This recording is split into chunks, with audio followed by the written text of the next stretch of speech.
ಶುಭೋದಯ ಎಲ್ಲರಿಗೂ. ಇವತ್ತು ನಾವು ರವೆ ಇಡ್ಲಿ ಮಾಡೋದನ್ನು ನೋಡೋಣ. ಬೆಳಿಗ್ಗೆ ನಾಷ್ಟಕ್ಕೆ ಏನಿಲ್ಲ ಅಂದರೆ ಜಟ್ಪಟ್ ಅಂತ ರವೆ ಇಡ್ಲಿ ಮಾಡ್ಬೋದು. ಈಗ ನೋಡಿ ಅದಕ್ಕೆ ಏನು ಬೇಕಂತ ಹೇಳ್ತೇನೆ. 1 ಕಪ್ ರವೆ, ತುರಿದ ಕ್ಯಾರೆಟು, ಮೊಸರು, ಕಡಲೆಬೇಳೆ, ಉದ್ದಿನಬೇಳೆ, ಹಸಿಮೆಣಸಿನ್ಕಾಯಿ, ಕರಿಬೇವಿನ ಸೊಪ್ಪು, ಗೋಡಂಬಿ ಇಷ್ಟಿದ್ರೆ ಸಾಕು. ಈಗ ನೋಡಿ ಮೊದಲು ಸ್ವಲ್ಪ ತುಪ್ಪ ಹಾಕ್ಕೋಬೇಕು. ತುಪ್ಪ ಹಾಕ್ಕೊಂಡು ಈ ರವೆ ಹಾಕ್ಕೊಂಡು ಚೆನ್ನಾಗಿ ಸಣ್ಣ ಹುರ್ಕೊಂಬಿಡಿ. ಸ್ವಲ್ಪ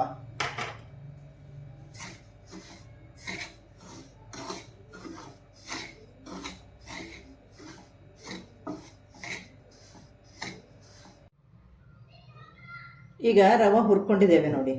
ಇದು ಭಾಳ ಕೆಂಪಾಗೋಷ್ಟು ಹುರ್ಕೊಳ್ಳೋದು ಬೇಡ. 5 ನಿಮಿಷ ಒಂಚೂರು ಗಮ್ಮ ಅನ್ನೋಷ್ಟಷ್ಟೇ ಹುರ್ಕೊಂಡ್ರೆ ಆಯ್ತು. ಇಷ್ಟು ಹುರ್ಕೊಂಡ್ಮೇಲೆ ಇದಕ್ಕೆ ಸ್ವಲ್ಪ 1/4 ಸ್ಪೂನ್ ಆಗುವಷ್ಟು ಸಕ್ಕರೆ ಹಾಕಿ. ಆಪ್ಷನಲ್, ಬೇಕಂದ್ರೆ ಹಾಕ್ಬೋದು, ಬೇಡ ಅಂದರೆ ಬೇಡ. ಸೋಡಾ ಹಾಕೋದಿಲ್ಲ ನಾವು. ಅದಕ್ಕೆ 1/2 ಸ್ಪೂನು ಉಪ್ಪು ಹಾಕಿ ಹಿಂಗೆ ಮಿಕ್ಸ್ ಮಾಡಿಕೊಂಡು ಒಂದು ಅರ್ಧ ಕಪ್ಪು ಮೊಸರು, 1 ಕಪ್ ಹಾಕಿ 1 ಕಪ್ ಮೊಸರು ಹಾಕಿ ಚೆಂದ ಕಲಿಸ್ಬೇಕಿದು. 1.5 ಕಪ್ ರವೆ ಹಾಕಿದ್ದೇನೆ, 1 ಕಪ್ಪು ಮೊಸರು ಹಾಕಿದೆ. ಈಗ ಇದನ್ನ ಚೆಂದ ಕಲಿಸಿ ಒಂದು 10 ರಿಂದ 15 ನಿಮಿಷ ಮುಚ್ಚಿಟ್ಬಿಡುವ. ಅದೇ ರವೆ ಎಲ್ಲ ಅರಳಲಿ, ಮೊಸರು ಹೀರ್ಕೊಂಡು ಅರಳುತ್ತದೆ, ಚೆನ್ನಾಗಾಗ್ತದೆ. ಅವಾಗ ಒಂದು 15 ನಿಮಿಷ ಮುಚ್ಚಿಟ್ಬಿಡು. ಈಗ ರವೆ ಇಡ್ಲಿಗೆ ಹಾಕುವ ಮಿಕ್ಸ್ ರೆಡಿ ಮಾಡೋಣ. 2 ಸ್ಪೂನ್ ತುಪ್ಪ ಹಾಕ್ಕೊಳ್ಳಿ.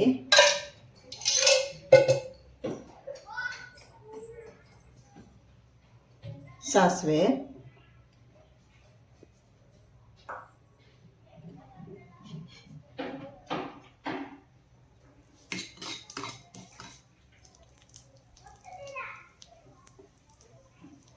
ಈಗ ಹಸಿಮೆಣಸಿನ್ಕಾಯಿ ಕಟ್ ಮಾಡಿದ್ದೆ,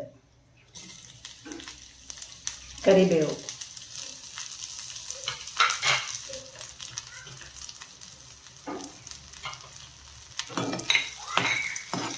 ನೋಡಿ ಉದ್ದಿನಬೇಳೆ,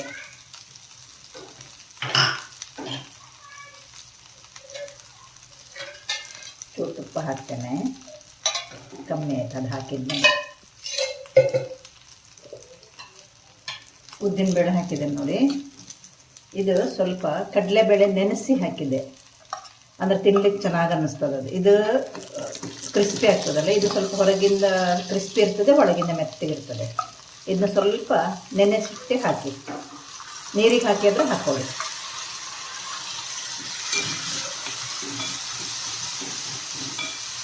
ಚೆನ್ನಾಗಿ ಫ್ರೈ ಮಾಡ್ಕೊಳ್ಳೋಣ.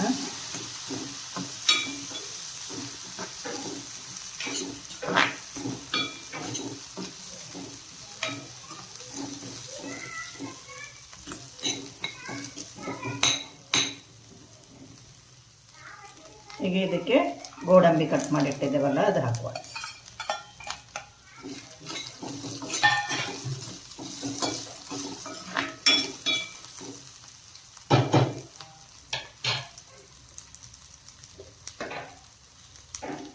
ಇದಕ್ಕೆ ಒಂಚೂರು ಉಪ್ಪು ಹಾಕ್ಬಿಡ್ತೇನೆ. ಅದು ರವಕ್ಕೆ ಹಾಕಿದ್ದೇವಲ್ಲ, ಇದಕ್ಕೆ ಒಂಚೂರು ಉಪ್ಪು ಹಾಕುವ.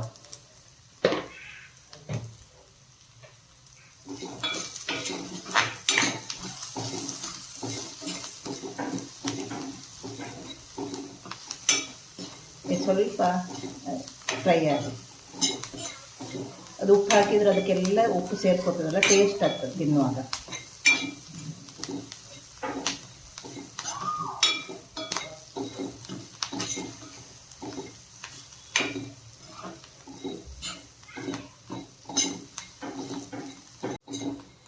ಈಗ ನೋಡಿ ಸಾಕು, ಗ್ಯಾಸ್ ಬಂದ್ ಮಾಡ್ಕೊಂಡ್ಬಿಡೋಣ. ಒಂದು 3 ನಿಮಿಷ ಫ್ರೈ ಮಾಡಿದರೆ ಸಾಕಿದೆ.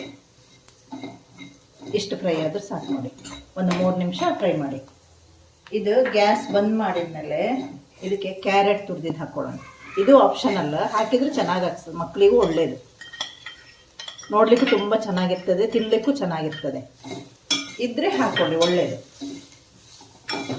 ಹಾಕೊಂಡ್ವಿ. ಈಗ ಕೊತ್ತಂಬರಿ ಸೊಪ್ಪು ಕಟ್ ಮಾಡಿಟ್ಟಿದ್ದೆ. ಇದು 2 ಗ್ಯಾಸ್ ಬಂದ್ ಮಾಡಿದ ಮೇಲೆ ಹಾಕಿ ಇದನ್ನ ಸ್ವಲ್ಪ ತಿರುಗಿಸಿ ಇದು ತಣ್ಣಗಾದ ಮೇಲೆ ರವಕ್ಕೆ ಹಾಕೊಂಡ್ಬಿಡೋಣ. ಈಗ ನೋಡಿ ಇದು ಅರಳಿದೆ, 10 ನಿಮಿಷ ಆಯ್ತಿದ್ದು. ಮೊಸರು ಹಾಕಿಟ್ಟಿದ್ದು ಇದು ನೋಡಿ. ಇದು ಈಗ ನಾವು ಒಗ್ಗರಣೆ ಹಾಕಿದ್ವಲ್ಲ ಎಲ್ಲದು ತಣ್ಣಗಾಗಿದೆ. ಇದು ತಣ್ಣಗಾದ ತಕ್ಷಣ ಇದಕ್ಕೆ ಮಿಕ್ಸ್ ಮಾಡ್ಕೊಂಡ್ಬಿಡೋಣ. ಇಲ್ಲಿ ಇಡ್ಲಿ ಪಾತ್ರೆನೂ ಇಡಬೇಕು. ಅದು ನೀರು ಬಿಸಿ ಆಗ್ತಾ ಇರಲಿ. ನಾವು ಇಷ್ಟು ಕಲಸೋದ್ರಲ್ಲಿ ಅಲ್ಲಿ ನೀರು ಬಿಸಿ ಆಗ್ತದೆ.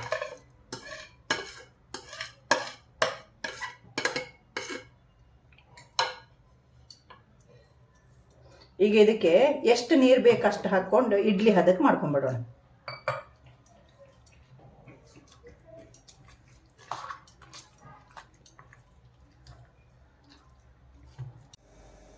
ಈಗ ನೋಡಿ ನಾ ಕೈಯಲ್ಲೇ ಕಲಿಸ್ಕೊಂಡಿದ್ದೆ. ಇಷ್ಟು ದಪ್ಪ ಇದ್ರೆ ಸಾಕು. ಇಲ್ಲಿ ನೋಡಿ, ಇಡ್ಲಿ ಹಿಟ್ಟಿಗಿಂತ ಸ್ವಲ್ಪ ದಪ್ಪ ಇದ್ರೂ ನಡೀತದೆ. ಯಾಕಂದರೆ ಇದು ರವೆ ಆಲ್ರೆಡಿ ನೀರಲ್ಲಿ ನೆಂದಿರ್ತದಲ್ಲ ಮೊಸರಲ್ಲಿ. ನೋಡಿ ಇಷ್ಟಿದ್ರೆ ಸಾಕು. ಈಗಲೇ ಉಪ್ಪು ನೋಡ್ಕೊಂಬಿಡಿ ಕರೆಕ್ಟ್ ಇದೆಯಾ ಇಲ್ವಾ ಅಂತ. ಕಡಿಮೆ ಆದರೆ ಹಾಕೊಂಡ್ಬಿಟ್ರೆ ಆಯ್ತು. ಇಲ್ಲಿ ನೋಡಿ ಈಗ ಹಾಕುವ.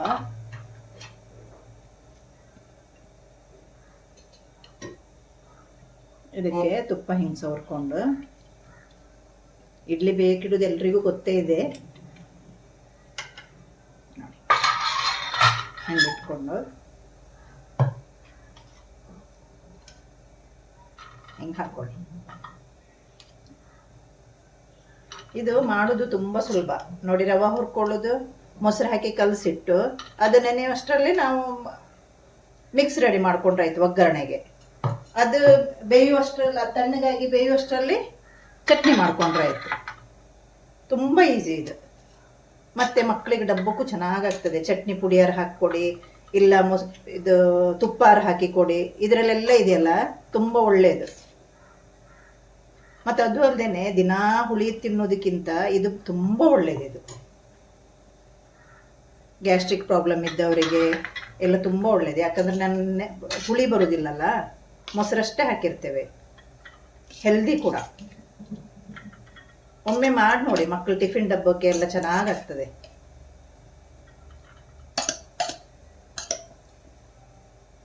ನೋಡಿ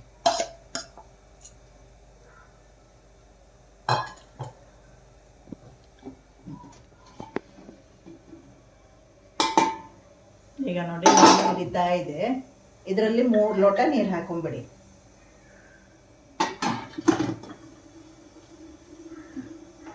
ಹಿಂಗೆ ಮುಚ್ಚಿ 10 ನಿಮಿಷ ಬೇಯಲಿ.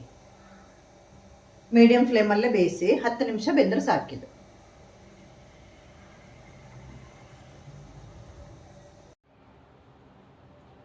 ಈಗ ನೋಡಿ 10 ನಿಮಿಷ ಆಯ್ತು. ಗ್ಯಾಸ್ ಬಂದ್ ಮಾಡುವ. ಇದು ತೆಗೆಯುವ.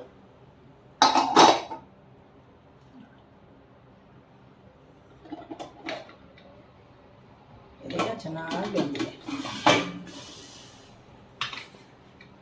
ನೋಡಿ. ಹಿಂಗೆ ಮಾಡಿದರೆ ಅಂಟುವುದೇ ಇಲ್ಲ ಕೈಗೆ.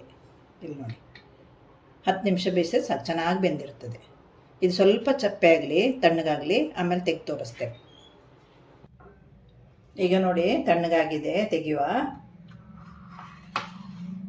ನೋಡಿ ಎಷ್ಟು ಚೆನ್ನಾಗಿ ಬರ್ತದೆ ನೋಡಿ.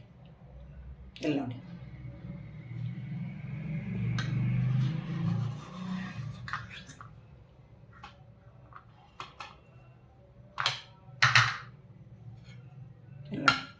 ಎಷ್ಟು ಚೆನ್ನಾಗಿ ಬಂದಿದೆ.